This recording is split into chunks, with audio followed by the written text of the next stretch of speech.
Hi అందరికీ నమస్తే. ఇవాళ చింతపండు కారం ఎట్లా చేసుకుందామో చూద్దామా. మనము ఇప్పుడు తెలంగాణ స్పెషల్ చింతపండు కారం చేసుకుందాం. చింతపండు తీసుకున్నా నేను ఇంత. ఉల్లిగడ్డలు నా దగ్గర పెద్దవి లేవు కాబట్టి చిన్నవి 4-5 తీసుకున్నా.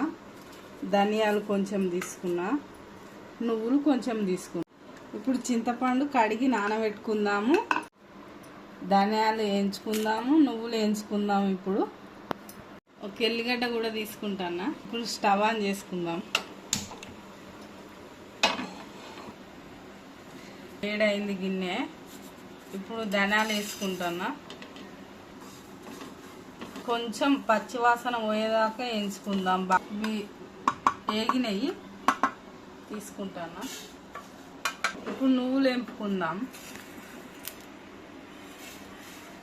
స్పూన్ల జీలకర్ర వేసుకుంటాను.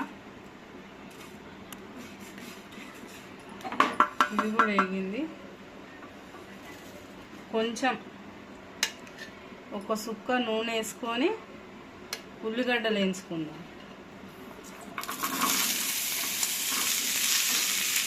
ఉల్లిగడ్డలు ఫ్రై అయినాయి, మంచిగా దూరగా వేగినాయి. ఇప్పుడు ఇలా చింతపండు వేసుకుందాం. చింతపండును గింజలు తీసి నార తీసుకున్నా నేను. మీరు కూడా అట్లే తీసుకోరు. చింతపండు కూడా కొంచెం దూరగా వేసుకుందాం. ఇప్పుడు ఉల్లిగడ్డ చింతపండు కొంచెం ఉడికింది. ఇప్పుడు స్టవ్ బంద్ చేసుకుందాం. ఇది చల్లారినాక మిక్సీ పట్టుకుందాం. ఇప్పుడు మిక్సీ పట్టుకుందాం. మంచిగా రోలు ఉంటే రోట్లో దంచుకోవచ్చు. మా దగ్గర రోల్ లేదు, పెద్దది చిన్నది ఉన్నది, అందుకే మిక్సీ పట్టుకుంటాను. రోట్లో దంచుకుంటే ఇంకా కమ్మగా ఉంటుంది టేస్ట్. ఎల్లిపాయలు వేసుకుంటాను. దీనికి 1 కప్పు కారం వేసుకుంటాను. కారపొడి ఎక్కువనే పడుతుంది. సరిపోను ఉప్పు వేసుకుంటాను. చింతపండు నానబెట్టిన నీళ్ళు ఉన్నాయి కదా, అవి కొంచెం వేసుకుందాం. కొంచెం వేసుకుందాం నీళ్ళు. చింతపండు నానబెట్టుకున్నాయి, సరిపోలే నీళ్ళు. చింతపండు కారం అయితే మిక్సీ పట్టుకున్నాం. ఇట్లా బాగా మెత్తగా పట్టుకోవద్దు, కచ్చిపిచ్చ పట్టుకుంటే చాలు. పోపు పెట్టుకుందాం.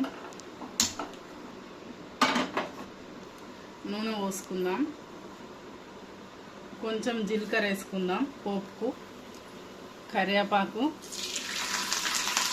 చిటికెడు ఉప్పు.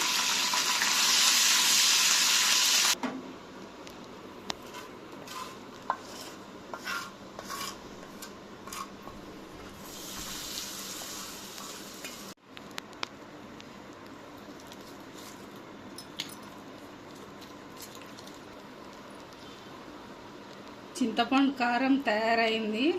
మీరు కూడా ట్రై చేయరు, చాలా కమ్మగా ఉంటుంది.